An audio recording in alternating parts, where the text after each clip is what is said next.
تشخیص طریقه ما ښودلې وه چې ګیلاس اوبه به راواخلي، هغه به وڅکي، مطلب یا به خوږي یا به ترخي یا پیکه وي.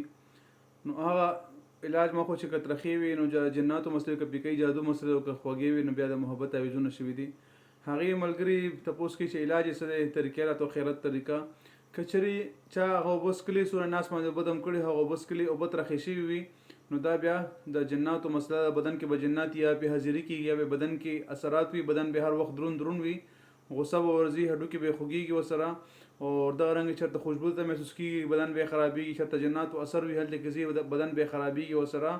نو هر ټایم د ده په سر باندې بوج راتل، اوږې درنېدل، دغه باندې به درنې وي، داسې ملا باندې به بوج وي ورسره.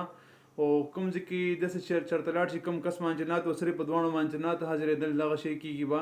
د جناتو په وجه باندې بعضو خلکو بدن باندې نشانونه جوړېږي، تغمې جوړېږي. نو که چېرته داسې مسله وي په جناتو کې دی ګیر وي، نو د هغې دپاره اسانه او بهترینه وظیفه ورته ښیم.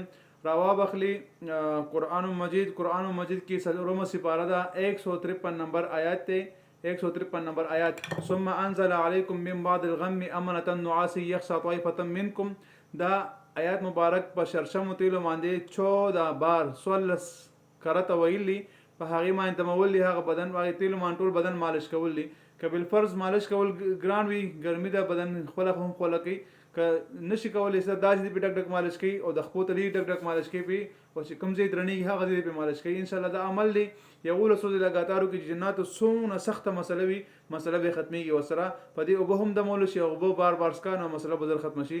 انشاءالله دویمه ویډیو به دا وي چې کومې اوبه پیکه شوي او جادو څه مسله وي، د جادو علاج به ښیم. درېیمه ویډیو به جوړو چې هغه چا باندې د جناتو مسله وي، او دغه محبت تعویذونه شي، یا به څنګه رد کړي چې هغه کس نه نفرت پیدا شي، یا مطلب زړه نه هغه سوځي، یا د بدن هر ټایم خراب شي وي.